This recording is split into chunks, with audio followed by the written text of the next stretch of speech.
Bienvenue dans notre histoire, un mini-roman de Noël où le mystère, la romance et l'aventure s'entrelacent. Si vous aimez les récits captivants qui vous transportent dans un autre monde, vous êtes au bon endroit. Avant de plonger dans l'histoire, pensez à liker cette vidéo et à laisser un commentaire avec vos impressions.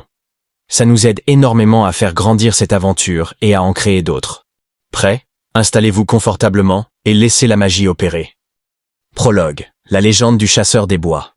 La neige tombait en silence sur la petite ville de Winterfell, recouvrant les toits inclinés des maisons et les lanternes scintillantes accrochées aux porches.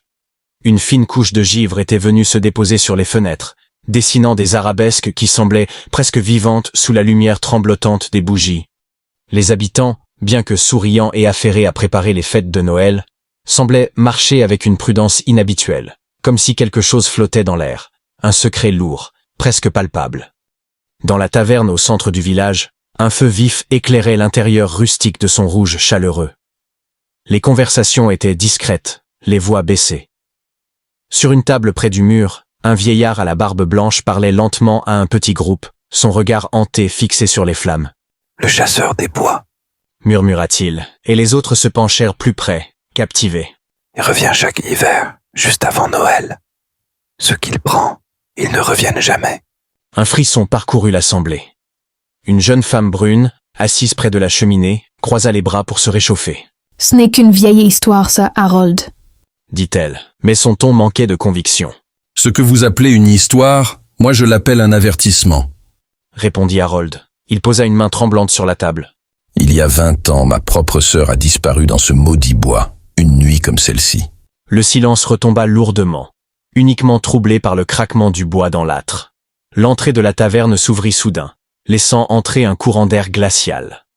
Un homme grand, emmitouflé dans un manteau noir, fit son apparition. Il secoua la neige de ses bottes et de son écharpe avant de s'approcher du comptoir.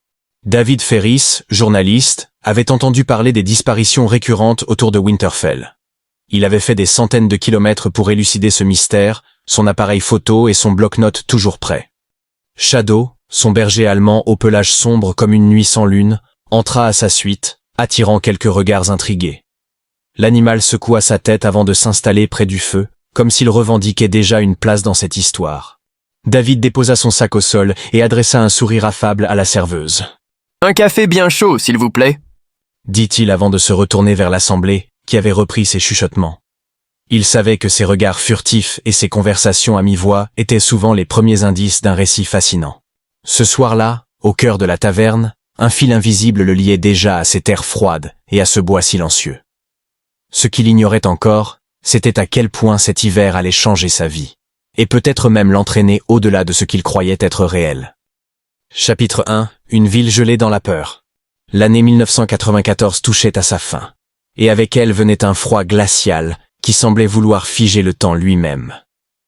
Winterfell ressemblait à ces villages que l'on voit sur des cartes postales, des rues bordées de sapins illuminés, des patinoires improvisées sur les étangs gelés, et des couronnes de houx accrochées aux portes des maisons. Pourtant, derrière cette image idyllique, une tension sourde régnait. Le maire avait annulé le traditionnel marché de Noël, un événement qui attirait chaque année des visiteurs des villages voisins. « Pas question de risquer d'autres disparitions », avait-il dit lors d'une réunion publique. Les habitants avaient protesté, mais leur colère s'était vite muée en crainte. David se promenait dans la rue principale, observant les détails avec l'œil averti d'un journaliste. Shadow trottait joyeusement à ses côtés, son souffle formant de petites volutes dans l'air glacé.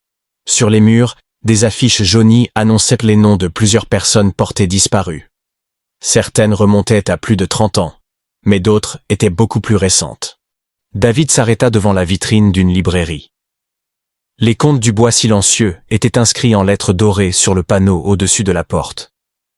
Une jeune femme, au visage doux, mais empreint d'une mélancolie inexplicable, réarrangeait des livres sur une table. Attiré par l'étrange atmosphère du lieu, il poussa la porte, faisant tinter une petite cloche. « Bonjour. » dit-il en enlevant son écharpe. « J'espère que je ne vous dérange pas. » La femme leva les yeux et esquissa un sourire timide. « Pas du tout. Bienvenue. Je suis Elisabeth, la propriétaire. Vous cherchez quelque chose en particulier ?» David sentit une chaleur inattendue dans son regard, une rareté dans cette ville où tout le monde semblait être sur ses gardes. En fait, je suis journaliste. Je fais des recherches sur les disparitions autour de Winterfell. On m'a dit que votre librairie était une véritable mine d'or pour ce genre d'histoire. Elisabeth haussa un sourcil intrigué. Des recherches?